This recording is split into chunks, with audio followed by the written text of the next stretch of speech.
All right, all right, all right. Here we go. Joel Welcome to Hawksley. I'm sorry, Joel. Take no, it sorry. away. Welcome to another episode of You Can't Make This Shit Up.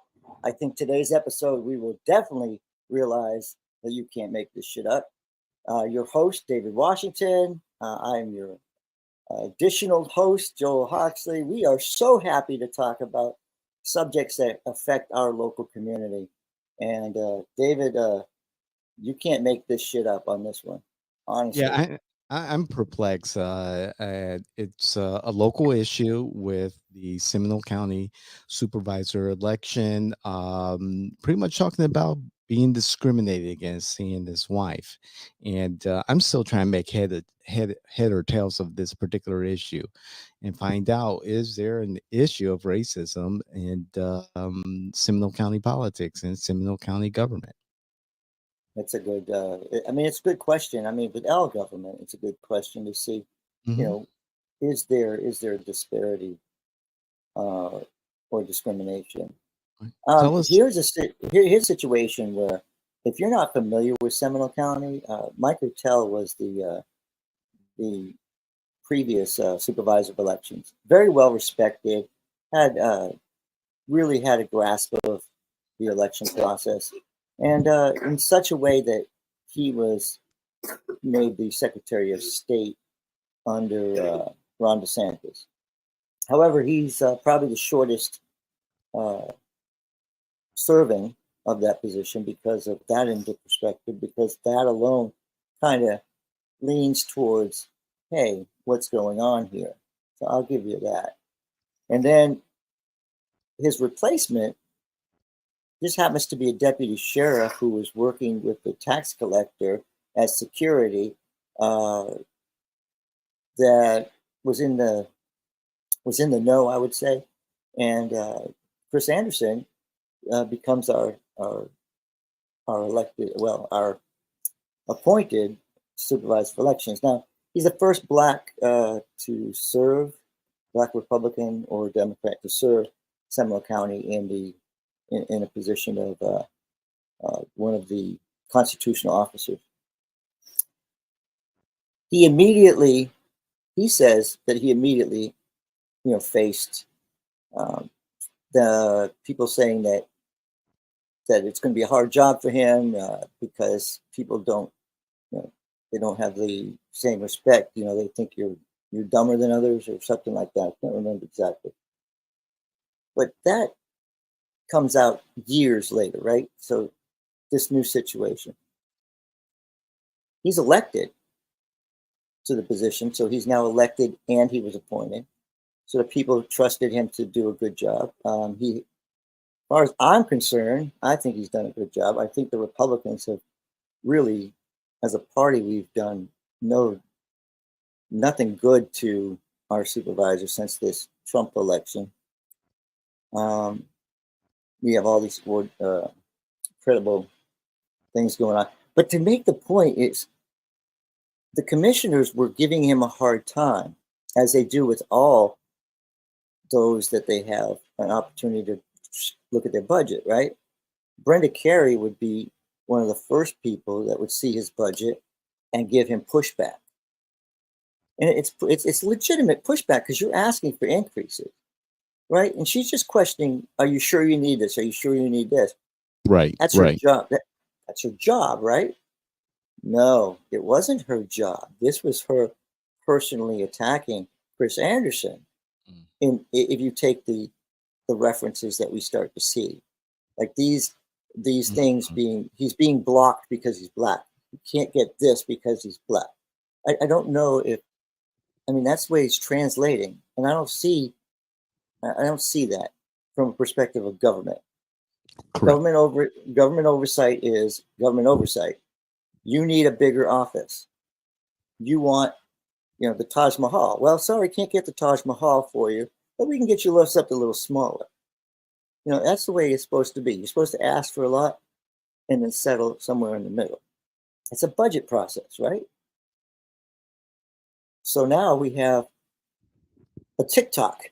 This is social media, right? Social media, because Chris Anderson's wife is what considered profiled because she's in the parking lot of a strip mall. Mhm. Now she's been profiled. Now Chris Anderson comes out and says, enough is enough. I've faced discrimination since I came here. And the sheriff's not doing anything about this situation. Now, mind you, the sheriff has endorsed him in the past. He's had the faith that he's doing a good job. He then says commissioners have been against him. And all because of a TikTok video getting the frustration out on this. We now have constant discussion of racism. To finalize this, to frost this over, Amy Lockhart is the chairman right now, and she sends a letter to DeSantis's office to say, hey, investigate this, investigate the erratic behavior of the supervisor election. She's asking for oversight from the state instead of the county, right? Because the county is involved in it. Now, Chris Anderson then writes a letter to the party because he interprets Bruce Cherry, our black chairman, Republican, as saying that he was being racially discriminated against by his own board, especially the vice chair. Wow. So, what really, the very next day after this is announced, the letter, it's 8 pages, it says what Cherry has said to him, and all this lays out the discrimination, says, hey, Ziegler, you need to check this out. You need to investigate. Well, it's not clear because the next day you have the Bruce Cherry comes out and says, oh, whoa, wait. I don't know what he's talking about. I've never been discriminated against. I've never felt that way. Right, Sure, right. I've gotten pushback, but that's because of leadership, So he's now coming and saying, but he literally says that the supervisor of elections is playing the race card. So that's where our discussion comes. I know there's a lot to say, but that's where our discussion is. He playing a race card? What is a race card? And kind of figure out, is this a black and white situation in Seminole County? I'm sorry it takes so long, but I want No, no, everybody to no. be totally aware of what's going on. Right. We need to hear it to put it in the proper context. And I'm still trying to wrap my brain around where is the racist overtone to what has happened throughout all of this. And I'm still unclear. And I saw the video of he and his wife, Supervisor Anderson and his wife, talking about the alleged incident, the discussion about he's been discriminated against in the past or have had negative things said to him with racial overtones. I get that. It does happen. It does happen. It does happen in Seminole County. It happens in America. It happens every day. And I agree. I Is that believe that. right? Is that a reflection of the county government? I don't think so. For a sitting commissioner or a past commissioner to have offended him with racial remarks or to withhold funding because of his race, I like to see the evidence. Well, also look at this. I'm going to go to the commission side for a moment. They were also dealing during the time of uh, our supervisor of elections term that they were dealing with a brand new um, tax collector that was pulling funding that was available in the past, and he was pulling it from the county, giving them less money, and then they're trying to deal with that, and they're trying to deal with a budget where he's asking for more.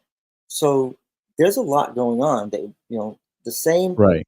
the same person that kind of helped get Anderson into the job, is under scrutiny at the county level. So why wouldn't he be under scrutiny? Because they can't touch the tax collector's budget, but they sure can tackle the budget of the other offices. And they were all treated that way. Every budget was totally, torn apart. But these others have had experience in it before Anderson had. So Johnson knows what he's doing when he Proper goes in there context. for the property appraiser. The Yep. sheriff knows what he has to do to try to get more money from them because he's already dealt with this, cycle several times. This is his first Experience. time. Right. So Okay. you're talking about growing government, expanded voter base, stuff that Mike Ortel had was not doing, right? He wasn't Right. expanding. He was just trying to make the space accommodating. And now it's out of control. You can't do the work in that such small space. I have a question and maybe two follow-up questions, Joel, for you in regards to this. One, is Supervisor Anderson up for re-election in 2024?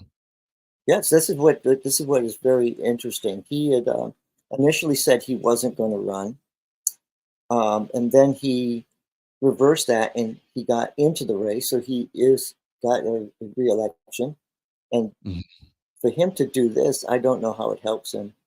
mhm. I don't see how this helps him. I don't think the publicity is on his side, and I think he will I be. agree. I think he'll be challenged, and I think he'll be challenged by a prominent Republican in the county to balance things out.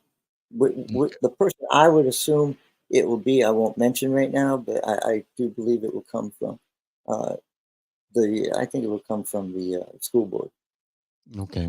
Okay. So it'll Um, be somebody who's already a run a follow-up lot. to that question is is it permissible under sunshine laws here in Florida for the supervisor of elections to go to the sheriff's office and talk to their budget people and say, hey, can you help guide me in creating my budget? What makes your office so successful in getting what you need? How can that be a part of that? Well, that's the staff. So yeah, sunshine law is you know Chris Anderson has gone as far as to say that he doesn't even trust his own um, lawyer because of the relationship that the lawyer has with the commission. So if you read this letter, I mean, and I know you're catching up, but if you read this Mhm. letter, he's very set on. I need to be in this meeting because it has to do with me. So all this whole thing comes about a meeting, right? Okay. The Seminole County Republicans, they're on this new kick. We have to have resolutions and all this stuff for everything, right? We're trying to hold our government accountable. Okay. So we have a commission on voter integrity. They have been investigating the canvassing board. The canvassing board is supposed to have a commissioner on there. The Okay. commissioners the commissioners have not been doing that because technically if they endorse one another, they don't have to because that shows a bias. But technically, the one who's supposed to be on the canvassing board should exempt themselves from endorsing their own peers. Exactly. So the Republicans and the vice chairman of the Republican Party goes to talk to Brenda Carey, who's the chair, to say, hey, we want to know why you're not participating. We want to know if you're going to participate because we're going to hold you accountable as a party because we want our commissioners to be there.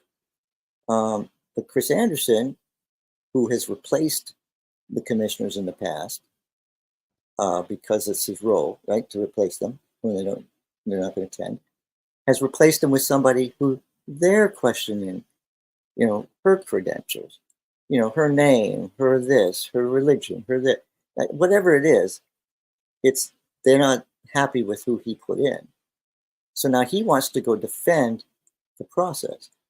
Well, it had nothing to do with Chris Anderson. This has to do with commissioners. You need to be going to these canvassing boards. We don't need an explanation from the supervisor why they haven't been or why he's made his decisions. It was simply to say this resolution is going to be it's been passed by your county party. Are you going to participate? Once he's in, once he's out, once he's in, once he's out, they cancel the meeting because it's just too confusing. This is way too complicated to be, regular government as usual. It does sound very convoluted, and just so many layers, and bringing in so many people. And is there an official investigation? No, there would technically Brenda Carey's I mean, excuse me, I keep saying Brenda Carey, but Amy Lockhart, she her request of DeSantis is probably more likely to get something moving than this one to go to the chairman of the party. The chairman of the party is going to say, "Look, it's not our role. The chairman says there's nothing going on. We have nothing to do with your county government, and unless they decide, hey, we want to check it out, there's no real organizational investigation process in the Republican Party. So I guess we can create one." Sure, sure. You alluded to what's going on within the Seminole County Republican Party. How's this having a greater effect on the membership, on just the environment amongst the Ooh. Seminole Republicans? Yeah, I really want to get the chairman and the vice chairman and the leadership to come on our show. So I won't say anything. I won't say anything bad. No, it's got to be a struggle for Cherry because they're all freshmen. In my what I'm going to explain is they're freshmen. They've never done this before.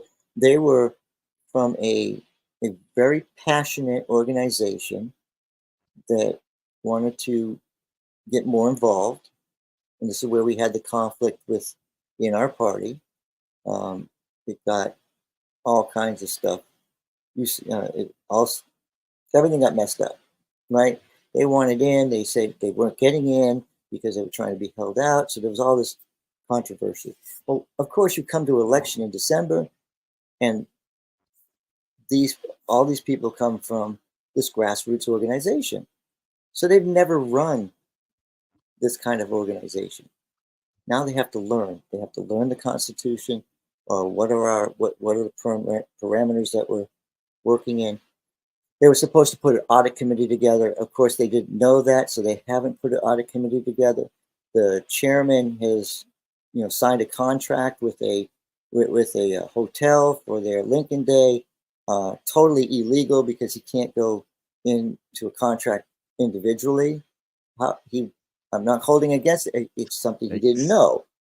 Right. So, like, if you have $3,000 in the bank, I would not sign a $45,000 contract with a hotel, right? So, a lot of learning for this young group, and I'm being as polite as I possibly can because there's a massive split with those that are knowledgeable, wanting to help these people, but these new people having a problem with taking that advice because they want change. It's crazy. Wow. Wow. So my final question on this, where does Supervisor Chris Anderson go from here?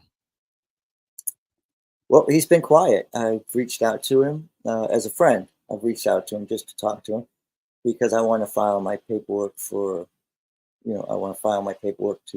run for something, and I wanted to You're not talk to gonna him. make an official announcement right here on You Can't Make This Shit Up? No, I'm not going to make that official announcement today. I want to make sure the paper is. Look, I am going to run. I'll say it. I am going to run to be more active in my party by running for Seminole County.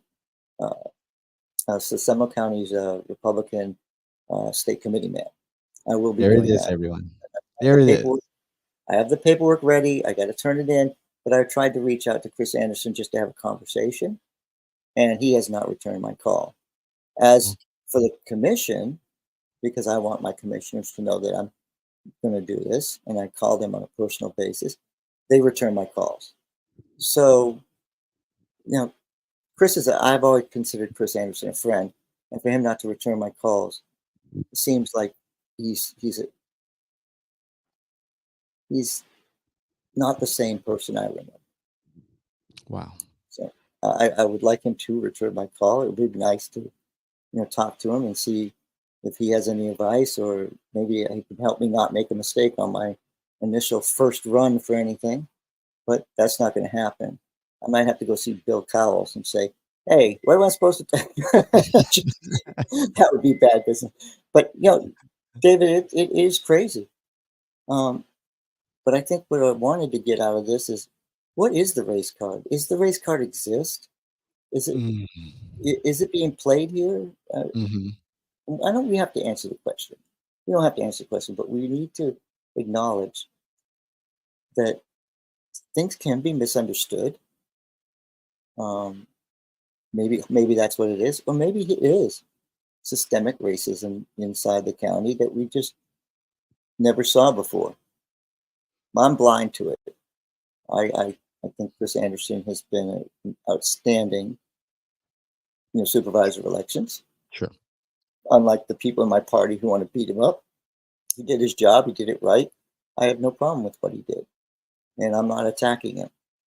And as far as my vote, I have time. I have a year to figure out if I will, vote for Chris Anderson for reelection, clear this stuff up, or if I'll vote for somebody who I can trust to call me back. Okay. That's my final word. Hope things work themselves out. We would love to have the supervisor of elections, Chris Anderson of Seminole County, join us, give his perspective. Mhm. I know the invitation's been out there, so Yep. great. This is great. Bruce Cherry, the chairman of the party, love to have you. Uh, he's a radio guy, so he'd be really probably dominate us. He'd probably be like that suave guy. Does the radio all the time. All So right. let's Excellent. let's let's get these parties correct. Thank you, I like David. Take it away. Thank you, Joel. And thank you, everyone who are listening or watching or both. We really appreciate it. We are your political innovators. We are not only just doing podcasts, but we're out there in the communities. We're managing campaigns. We're including you, the community, in those vast political networks, letting you know the innuendo, the insights into campaigns and politics. So please, if you like what you hear and see, make a comment, hit the like button, subscribe to our network. We will really appreciate it. We love to interact with you on our socials. Please visit our website, all that good stuff. That was Joel Hawksley. I'm David Washington. Thank you, John D. Maria of 7th Legion Multimedia, for producing.